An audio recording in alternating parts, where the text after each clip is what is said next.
Le village d'Odogbo était un lieu où les frontières entre le monde des vivants et celui des esprits étaient fragiles. Chaque nuit, le vent murmurait des secrets oubliés, et les rivières portaient l'écho des âmes perdues. C'est dans ce village que vivait Adeyemi, une femme au regard intense et à la détermination sans faille. Mariée à Kofoworola, un homme reconnu pour sa bravoure et sa sagesse, elle vivait une vie heureuse jusqu'au jour où il disparut mystérieusement. Pendant des semaines, elle le chercha sans relâche, interrogeant les anciens, les devins et scrutant chaque recoin de la forêt. Mais il ne restait de lui que le silence. Un jour, un étranger aux yeux hantés lui révéla une vérité bouleversante. Kofoworola était mort depuis longtemps, mais son âme était piégée dans le monde des ombres. Refusant d'abandonner son amour, Adeyemi décida d'affronter l'inconnu, prête à défier les lois des vivants et des morts pour le retrouver. Ce voyage allait la confronter à des vérités insoupçonnées, des dangers surnaturels et un choix qui scellerait son destin. La nuit était tombée sur Odogbo, enveloppant le village d'un silence pesant. Les torches dispersées le long des cases projetaient des ombres tremblantes, créant une atmosphère irréelle. Adeyemi était assise devant le feu, les yeux rivés sur les flammes vacillantes. Depuis la disparition de Kofoworola, elle n'avait connu aucun répit. Son instinct lui disait que son mari n'avait pas simplement disparu. Il était toujours là, quelque part, retenu par une force invisible. Elle serra le morceau de tissu qu'il portait le jour de sa disparition. Elle l'avait retrouvé au bord de la rivière, là où les villageois disaient l'avoir vu pour la dernière fois. Mais il n'y avait aucune trace de lutte, aucun indice qui puisse expliquer ce qui lui était arrivé. Elle ferma les yeux un instant et respira profondément. Ce silence la rendait folle. Soudain, une rafale de vent fit vaciller les flammes. Adeyemi sentit un frisson parcourir son échine. Un murmure résonna dans l'air, si faible qu'elle aurait pu le confondre avec le souffle du vent. Son cœur accéléra. Elle se redressa brusquement et fixa l'obscurité. C'était peut-être son imagination, mais elle ne pouvait ignorer cette sensation étrange. Elle se leva et se dirigea vers la case de Baba Oloron, le vieux devin du village. Si quelqu'un pouvait l'aider à comprendre, c'était bien lui. Son pas était rapide, son souffle court. Arrivée devant la hutte du devin, elle remarqua que la porte était entr'ouverte. Une faible lueur s'échappait de l'intérieur, projetant des ombres dansantes sur le sol de terre battue. Elle entra sans hésiter. L'odeur d'encens et d'herbes médicinales saturait l'air. Baba Oloron était assis en tailleur devant un petit brasero, les yeux mi-clos comme s'il l'attendait. Sans un mot, il étala des corisses sur un tapis de raffia et les observa longuement. Adeyemi retint son souffle tandis qu'il analysait la disposition des coquillages. Son visage impassible ne laissait transparaître aucune émotion, mais quelque chose dans la tension de ses traits lui fit comprendre qu'il voyait quelque chose d'inquiétant. Il releva enfin la tête et planta son regard perçant dans le sien. « Ton mari n'appartient plus à ce monde. Son âme erre dans un lieu où peu osent s'aventurer. » Adeyemi sentit son cœur se serrer. Elle s'était préparée à entendre une vérité troublante, mais cette révélation dépassait toutes ses craintes. « Dites-moi où le chercher. Dites-moi comment le ramener. » Baba Oloron soupira et prit un petit sac en cuir qu'il ouvrit avec précaution. Il en sortit une amulette sculptée dans du bois ancien, ornée de symboles mystérieux. « Cette amulette te protégera, mais sois averti, Adeyemi. Si tu entres dans la forêt des murmures, tu devras affronter la vérité, quelle qu'elle soit. » Elle tendit la main et prit l'amulette, la serrant contre sa poitrine. Une étrange chaleur émana du talisman, comme s'il était vivant. « Où se trouve cette forêt ?» Baba Oloron pointa la direction du nord, vers une étendue sombre où les arbres se dressaient comme des sentinelles silencieuses. « C'est là que ton voyage commence. Mais souviens-toi, tous ceux qui y sont entrés n'en sont pas revenus. » Adeyemi hocha lentement la tête. Elle savait que ce chemin serait dangereux, mais elle n'avait pas le choix. Elle quitta la hutte du devin, la main toujours serrée autour du talisman. La lune haute dans le ciel éclairait faiblement son chemin tandis qu'elle se dirigeait vers la lisière du village. Les bruits nocturnes résonnaient autour d'elle, mais elle n'y prêta pas attention. À mesure qu'elle avançait, elle sentait une tension grandir en elle. Cette quête allait la mener bien au-delà de tout ce qu'elle avait connu. Mais une chose était certaine, elle irait jusqu'au bout. La forêt se dressait devant elle, imposante et menaçante. Une brise glaciale souffla entre les arbres, comme un avertissement silencieux. Elle inspira profondément et fit un premier pas entre les troncs noueux. Dès qu'elle franchit la lisière, une étrange sensation l'envahit. L'air était plus lourd, presque palpable. Les bruits du village disparurent derrière elle, remplacés par un silence oppressant. Elle continua d'avancer, le regard fixé droit devant. Sa détermination était plus forte que la peur. Elle n'allait pas reculer maintenant. Adeyemi avançait lentement dans la forêt des murmures, son cœur battant à un rythme irrégulier. Dès qu'elle avait franchi la lisière des arbres, une étrange sensation l'avait envahie. L'air semblait plus dense, presque tangible, comme si la forêt elle-même tentait de la retenir. Le silence pesait lourd, mais elle savait qu'elle n'était pas seule. Les murmures commencèrent doucement, comme un souffle porté par le vent. Au début, ils étaient indistincts, un simple frémissement dans l'air. Mais au fur et à mesure qu'elle avançait, les voix se firent plus claires. Elle chuchotait son nom, l'appelait doucement, certaines avec douceur, d'autres avec une insistance troublante. Elle s'arrêta un instant et serra l'amulette que Baba Oloron lui avait donnée. Son regard scrutait les ombres mouvantes entre les arbres tordus. Tout ici semblait vivant, comme si la forêt elle-même observait son passage. Un craquement retentit sur sa droite. Elle se retourna brusquement, son souffle suspendu. Une silhouette indistincte se dessinait entre les arbres. Elle plissa les yeux, essayant de distinguer ce qui se cachait dans l'ombre. Soudain, une rafale glaciale balaya la clairière. Une voix, plus distincte que les autres, résonna dans son esprit. « Pourquoi es-tu venu troubler notre repos ?» Adeyemi sentit un frisson parcourir son échine. Elle ne savait pas à qui elle faisait face, mais elle ne pouvait pas reculer maintenant. « Je cherche Kofoworola, déclara-t-elle d'une voix ferme. Son âme est piégée ici. Je suis venue le ramener. » Un silence s'installa. Puis, lentement, la silhouette éthérée se précisa. Devant elle, un être spectral au contour flou apparut. Ses yeux brillaient d'une lumière inquiétante, et son corps semblait flotter au-dessus du sol. « Seuls ceux qui sont prêts à affronter la vérité peuvent avancer, murmura-t-il. Adeyemi sentit une pression sur sa poitrine, comme si l'air devenait plus difficile à respirer. Elle savait que cette épreuve était une mise à l'épreuve de sa détermination. « Montrez-moi la vérité, dit-elle sans hésitation. L'esprit leva une main squelettique, et la forêt autour d'elle sembla vaciller. Le sol se mit à trembler légèrement, et une étrange lueur bleutée illumina les arbres. Devant elle, un cercle de pierres anciennes apparut, brillant faiblement dans l'obscurité. « Entre dans le cercle des vérités, dit l'esprit. Regarde ce que nous avons à te montrer. Si tu acceptes ce que tu verras, tu pourras continuer. Sinon, tu resteras ici avec nous. » Le cœur battant, Adeyemi inspira profondément. Elle savait qu'il n'y avait pas de retour en arrière. Elle fit un pas en avant et pénétra dans le cercle. Aussitôt, la forêt disparut autour d'elle. Elle se retrouva dans un espace flou, où le temps semblait suspendu. Des ombres dansaient autour d'elle, formant des visages qu'elle connaissait et d'autres qu'elle n'avait jamais vus. Puis, une scène se matérialisa devant elle. Elle vit Kofoworola, son mari, mais il n'était pas seul. En face de lui se trouvait Adekunle, son ami d'enfance. Elle les observa un instant, cherchant à comprendre. Mais l'expression sur leur visage était tendue. Adekunle parlait d'une voix agitée, ses gestes vifs. « Tu as trahi notre serment, Kofoworola. Nous avions promis de ne jamais céder à l'avidité. » Kofoworola, visiblement en colère, serra les poings. « Je n'avais pas le choix, répliqua-t-il. J'ai fait ce qui était nécessaire pour nous protéger. » Puis tout bascula. Un éclair d'acier brilla sous la lumière pâle et, en un instant, Adekunle s'effondra, du sang coulant de sa poitrine. Adeyemi porta une main à sa bouche. Elle ne pouvait détourner les yeux de la scène qui se déroulait devant elle. Son mari avait tué de sang-froid. Elle voulut crier, protester, mais sa voix resta bloquée dans sa gorge. La vision s'effaça brusquement, la laissant seule dans le cercle de pierre. Autour d'elle, les esprits l'observaient en silence. « Maintenant que tu sais, murmura l'un d'eux, vas-tu encore chercher son âme ?» Adeyemi sentit son cœur se serrer. Tout ce qu'elle avait cru savoir sur son mari venait de s'effondrer. Mais malgré la douleur de cette révélation, elle savait qu'elle ne pouvait pas abandonner. Elle se releva lentement et fixa les esprits avec une détermination nouvelle. Oui, un silence pesa un instant sur la forêt. Puis, lentement, les ombres se dissipèrent et un passage s'ouvrit devant elle. Elle était prête à continuer. Adeyemi avançait dans l'obscurité du passage que les esprits avaient ouvert pour elle. Son cœur battait lourdement dans sa poitrine, mais elle refusait de ralentir. La forêt autour d'elle semblait vibrer d'une énergie étrange, presque palpable.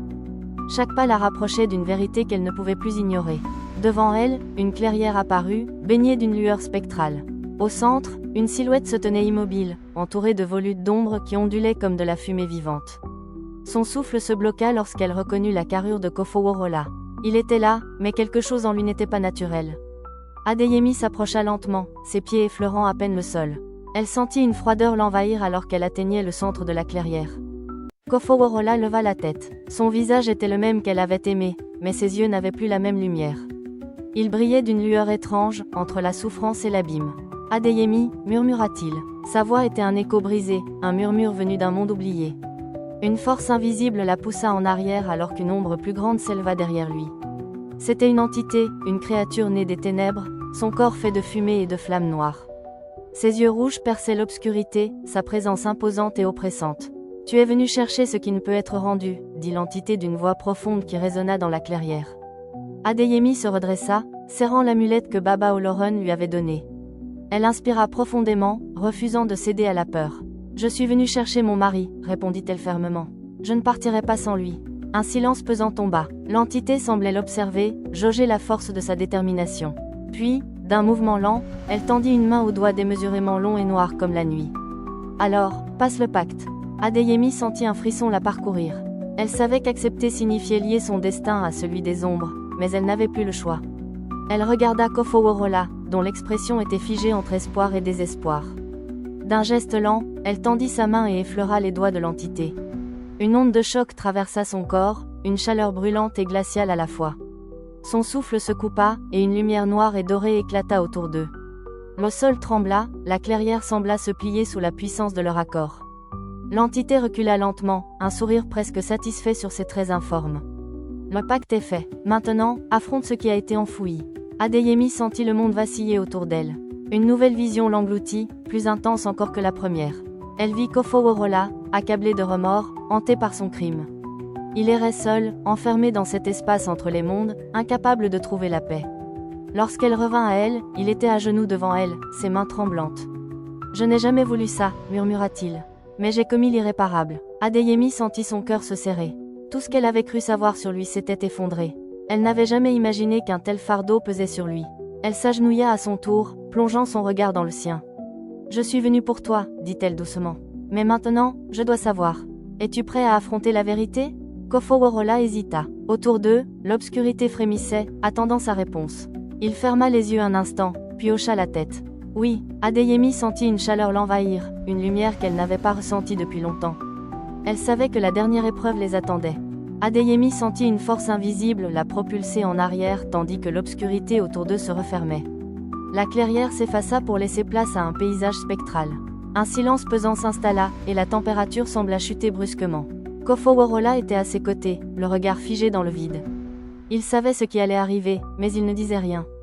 Une brume épaisse s'éleva du sol, tourbillonnant autour d'eux comme une mer agitée. Peu à peu, des formes se dessinèrent à travers ce brouillard spectral. Des souvenirs s'animaient, des fragments du passé prenant vie sous leurs yeux. Adeyemi reconnut immédiatement le décor. Ils étaient revenus au jour où tout avait basculé. Devant eux, un village baigné de la lumière dorée du crépuscule.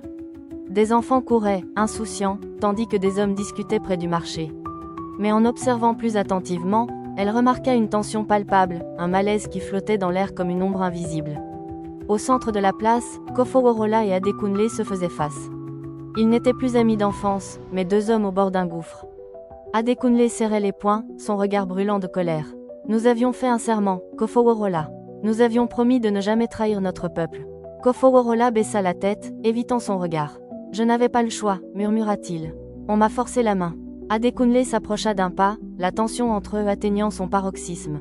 « Non, tu as choisi. Tu savais ce que tu faisais quand tu as signé cet accord. Tu savais que cela coûterait des vies. » Adeyemi retint son souffle en voyant la scène se dérouler devant elle. Elle voulait crier, intervenir, empêcher l'inévitable, mais elle n'était qu'une spectatrice impuissante. Le regard de Kofoworola s'assombrit. Une lueur de regret passa dans ses yeux, mais il n'eut pas le temps de parler. Adekunle dégaina un couteau, le pointant vers lui. « Je ne peux pas te laisser partir après ce que tu as fait. » Kofoworola recula d'un pas, son souffle rapide. Puis, en un éclair, il se jeta sur Adekunle. Une lutte brève, violente, et un éclat d'acier sous la lumière du couchant. Le corps d'Adekunle s'effondra lentement sur le sol, son sang se répandant sur la terre battue. Adeyemi porta une main à sa bouche, le cœur brisé. Elle ne voulait pas croire ce qu'elle voyait. L'homme qu'elle aimait, celui qui avait toujours prôné la justice et la loyauté, venait de tuer de sang-froid. Kofoworola dans la vision lâcha le couteau, son corps tremblant. Son regard était vide, comme s'il venait de perdre une partie de lui-même. La scène s'effaça brusquement, les ramenant à la réalité de la forêt. Kofoworola, toujours à genoux, enfouit son visage dans ses mains. « Je n'ai jamais voulu que cela arrive, murmura-t-il. Je voulais seulement nous protéger, mais j'ai tout perdu. » Adeyemi resta silencieuse. Elle savait que ses paroles étaient sincères, mais cela n'effaçait pas ce qu'il avait fait. Les ombres qui les entouraient s'agitèrent. L'esprit qui avait orchestré cette épreuve prit la parole. « Maintenant que tu sais tout, peux-tu encore chercher à le sauver ?» Adeyemi regarda Kofoworola. Dans ses yeux, elle vit à la fois le jeune homme qu'elle avait aimé et l'homme brisé qu'il était devenu. Elle prit une profonde inspiration et serra son amulette. Oui, le spectre s'inclina légèrement, comme s'il reconnaissait son courage. Alors, Prépare-toi à la dernière épreuve. Le sol sous leurs pieds se fissura, et une lumière éclatante les enveloppa. Adeyemi sentit son corps être aspiré vers un endroit inconnu. Elle savait que ce qui l'attendait serait décisif. Adeyemi se sentit aspiré par une force invisible, son corps flottant entre lumière et obscurité. Une chaleur intense l'envahit, puis tout devint silencieux. Lorsqu'elle rouvrit les yeux, elle se trouvait dans un espace vide, ni entièrement lumineux ni totalement sombre. Une brume légère flottait autour d'elle, donnant l'impression qu'elle était suspendue entre deux mondes. Devant elle, Kofoworola se tenait debout, son regard fatigué mais chargé d'une profonde tristesse. Il ne semblait plus posséder d'ombre, comme si une partie de lui s'était déjà effacée. Adeyemi sentit son cœur se serrer en voyant l'homme qu'elle avait aimé, réduit à une silhouette spectrale, à un être enchaîné par son propre passé. Il fit un pas vers elle, ses yeux emplis de regret. « Je sais que tu ne peux pas me pardonner, murmura-t-il. Adeyemi ne répondit pas immédiatement. Elle savait que tout ce qu'elle dirait maintenant aurait un poids immense. Elle l'avait cherché sans relâche, défié la mort et les esprits pour le retrouver. Mais après avoir vu la vérité, pouvait-elle encore sauver celui qu'elle avait aimé? Elle s'approcha lentement de lui, son regard plongé dans le sien. « Ce que tu as fait, ce que tu es devenu, rien ne pourra jamais effacer cela, dit-elle d'une voix douce mais ferme. Mais je suis venue ici pour toi, pas pour ton passé. » Kofoworola baissa la tête, comme s'il ne pouvait supporter ces paroles. Il semblait prêt à disparaître, à accepter son sort. « Je ne mérite pas d'être sauvé, souffla-t-il. Adeyemi posa une main sur sa poitrine. Une onde de chaleur la parcourut. Sous ses doigts, elle sentait la douleur, le poids des remords, le fardeau qu'il portait depuis si longtemps. « Peut-être pas, répondit-elle, mais moi, je mérite d'aller de l'avant. » Une lumière dorée jaillit de ses paumes et se répandit autour d'eux. La brume s'écarta légèrement, et une nouvelle sensation envahit l'espace. L'entité qui avait orchestré les épreuves apparut dans la lueur vacillante. Son regard, pourtant insondable, semblait analyser chaque émotion qui traversait Adeyemi. « Le pardon est une clé puissante, déclara-t-elle d'une voix qui résonna dans tout l'espace. Mais il ne change pas le passé. Es-tu prête à porter les conséquences de ta décision ?» Adeyemi serra les poings. Elle savait que sauver Kofoworola ne voulait pas dire effacer ce qu'il avait fait. Cela signifiait lui donner une chance de se libérer de son fardeau. « Oui, répondit-elle sans hésitation. La lumière autour d'eux s'intensifia. Kofoworola, surpris, leva les yeux vers elle, comme s'il n'osait croire à ce qu'elle faisait. Son corps, autrefois marqué par l'ombre, commença à se transformer. Les chaînes invisibles qui le retenaient s'effritèrent lentement. Un souffle chaud balaya la plaine éthérée et la silhouette de Kofoworola devint de plus en plus lumineuse. Une larme glissa sur sa joue alors qu'il comprenait enfin ce qui se passait. « Adeyemi, murmura-t-il. Elle le regarda avec tendresse, un léger sourire aux lèvres. « Tu es libre maintenant. » Un dernier éclat illumina l'espace et Kofoworola se dissipa en une pluie d'étincelles dorées. Elles s'envolèrent autour d'elle, tourbillonnant doucement avant de disparaître dans l'infini. Adeyemi resta immobile un instant, les mains vides mais le cœur plus léger. Elle avait accompli ce pourquoi elle était venue. L'entité la fixa un moment avant de s'incliner légèrement. « Tu as choisi la voie la plus difficile, mais aussi la plus noble, dit-elle. Le chemin du pardon mène toujours vers un nouveau destin. » Une brise douce effleura le visage d'Adeyemi et la lumière autour d'elle s'intensifia. Elle sentit son corps être aspiré vers une nouvelle réalité. Lorsqu'elle ouvrit les yeux, elle était de retour dans la forêt des murmures, le silence régnant autour d'elle. La nuit était toujours aussi sombre, mais elle savait que quelque chose avait changé. Elle se redressa lentement, la poitrine emplie d'un sentiment étrange. Elle n'avait pas simplement retrouvé Kofoworola, elle l'avait libéré. Un bruissement dans les buissons attira son attention. Lorsqu'elle tourna la tête, elle aperçut une silhouette qui l'observait, immobile dans l'ombre.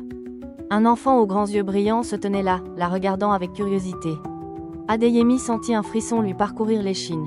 Qui était-il, et pourquoi avait-elle l'impression qu'il était lié à tout ce qui venait de se passer? Elle comprit alors que son voyage n'était pas encore terminé. Adeyemi resta figée devant l'enfant qui se tenait à quelques pas d'elle. Il semblait surgir de nulle part, comme un écho silencieux du passé qu'elle venait d'affronter. La lumière de la lune perçait à travers le feuillage dense, révélant son visage fin et ses grands yeux curieux qui semblaient lire en elle. Il ne parla pas immédiatement, se contentant de l'observer avec une intensité troublante. Adeyemi sentit son cœur s'accélérer. Il y avait en lui quelque chose de familier, une présence qui lui rappelait Kofoworola. « Qui es-tu » demanda-t-elle d'une voix hésitante. L'enfant ne répondit pas tout de suite. Il baissa légèrement la tête avant de murmurer d'une voix douce. « Je suis celui qui t'attendait. » Un frisson parcourut l'échine d'Adeyemi. Comment un simple enfant pouvait-il parler avec une telle sagesse? Elle s'agenouilla doucement pour être à sa hauteur et plongea son regard dans le sien. « Pourquoi m'attendais-tu » L'enfant tendit une main vers elle. « Dans sa paume reposait un petit pendentif en bois sculpté, identique à celui que Kofoworola portait toujours autour du cou. « Parce que tu as libéré son âme, dit-il simplement. » Adeyemi sentit sa gorge se serrer. Elle prit délicatement le pendentif entre ses doigts, le reconnaissant instantanément. Un tourbillon d'émotions l'envahit. « Que veux-tu que je fasse ?» demanda-t-elle. L'enfant la regarda avec gravité avant de murmurer. « Tu dois me ramener à Odogbo. » Elle comprit à cet instant qu'elle ne pouvait pas le laisser derrière. Il n'était pas un simple enfant égaré, il était un lien entre elle et ce qu'elle venait d'accomplir. Elle se releva lentement, tendant la main vers lui. Il la prit sans hésitation, et ensemble, ils commencèrent à marcher hors de la forêt des murmures. Le chemin du retour fut silencieux, ponctué seulement par le bruissement des feuilles sous leurs pas. Adeyemi ressentait une étrange paix en elle, comme si elle venait de refermer un chapitre douloureux de sa vie. Lorsqu'ils atteignirent la lisière du village, les premiers rayons du soleil éclairaient l'horizon. Les maisons d'Odogbo apparaissaient, paisibles et familières. L'enfant serra un peu plus fort la main d'Adeyemi. « Tu n'es plus seule maintenant. » Elle hocha doucement la tête, réalisant que son voyage ne s'était pas seulement terminé par la libération de Kofoworola. Il s'était transformé en un nouveau départ, une promesse d'avenir qu'elle n'avait jamais envisagée. En franchissant les premières habitations du village, elle savait que sa vie venait de changer à jamais. Adeyemi marchait lentement à travers le village d'Odogbo, tenant la main de l'enfant qui l'accompagnait. Le soleil du matin baignait les toits de chaume d'une lumière dorée, et une brise douce portait l'odeur du bois brûlé et des épices. Les villageois qui la connaissaient s'arrêtaient pour l'observer, intrigués par son retour et par la présence du garçon à ses côtés. Une femme âgée, qui vendait des fruits sous un grand baobab, s'approcha avec prudence. Son regard passa d'Adeyemi à l'enfant avant qu'elle ne prenne la parole. « Qui est ce garçon ?» demanda-t-elle doucement. Adeyemi baissa les yeux vers lui. Elle ne connaissait pas encore toutes les réponses, mais elle savait une chose avec certitude. « Il s'appelle Oluwaseun, dit-elle. Il est avec moi. » L'enfant serra un peu plus fort sa main, comme s'il comprenait l'importance de ces mots. Un murmure parcourut le village tandis que d'autres habitants se rassemblaient. Certains chuchotaient des prières, d'autres observaient en silence. Tous ressentaient l'aura particulière qui entourait l'enfant. Il n'était pas simplement un orphelin recueilli par Adeyemi. Il était un symbole, un lien entre le passé et l'avenir. Baba Oloron, le vieux devin, sortit de sa hutte et s'avança vers eux. Ses yeux sages se posèrent sur l'enfant avant de revenir sur Adeyemi. « Tu as accompli ce que peu auraient osé tenter, dit-il. Tu es allé là où la plupart se seraient arrêtés, et tu es revenue différente. » Adeyemi hocha lentement la tête. Elle sentait en elle une force nouvelle, comme si les épreuves qu'elle avait traversées l'avaient forgée de l'intérieur. « Je ne sais pas encore tout ce que cela signifie, avoua-t-elle. Mais je sais que je dois continuer. » Baba Oloron observa l'enfant un long moment avant de lui adresser un sourire bienveillant. « Le destin t'a confié un nouveau chemin, Adeyemi. Ce n'est plus le passé qui te guide, mais l'avenir. » Elle regarda Oluwaseun, qui lui rendit un sourire timide. Elle comprenait maintenant que son voyage ne s'était pas terminé en quittant la forêt. Il venait à peine de commencer. Les villageois, rassurés par la présence de Baba Oloron, reprirent leurs activités. Adeyemi sentit un poids quitter ses épaules. Elle n'avait plus besoin de prouver quoi que ce soit à quiconque. Elle prit une profonde inspiration et guida Oluwaseun vers sa maison. Son foyer, qui lui avait paru vide si longtemps, ne le serait plus désormais. Alors qu'il franchissait la porte, une dernière pensée lui traversa l'esprit. L'amour ne disparaît jamais vraiment. Il change, il se transforme, mais il trouve toujours un moyen de perdurer. Et désormais, elle était prête à avancer. Si cette histoire vous a transporté, si vous avez ressenti chaque frisson, chaque émotion dans le voyage d'Adeyemi, alors ne partez pas sans soutenir cette aventure. Abonnez-vous dès maintenant pour ne rien manquer des prochaines histoires, riches en mystères, en suspense et en légendes africaines fascinantes. Chaque récit est une plongée dans un monde où le surnaturel se mêle à la réalité, où les âmes cherchent la rédemption, et où chaque choix peut bouleverser un destin. En vous abonnant, vous rejoignez une communauté de passionnés d'histoires intenses et profondes. Laissez un like si cette aventure vous a marqué et partagez votre ressenti en commentaire. Quelle a été la scène la plus marquante pour vous? Auriez-vous fait les mêmes choix qu'Adeyemi? Vos pensées enrichissent ce voyage narratif. Et surtout, activez la cloche de notification pour être alerté dès la sortie d'une nouvelle histoire captivante. Merci d'être là, de faire vivre ces récits avec nous. L'aventure continue, et elle ne serait pas la même sans vous. À très bientôt pour une nouvelle immersion dans un univers inoubliable.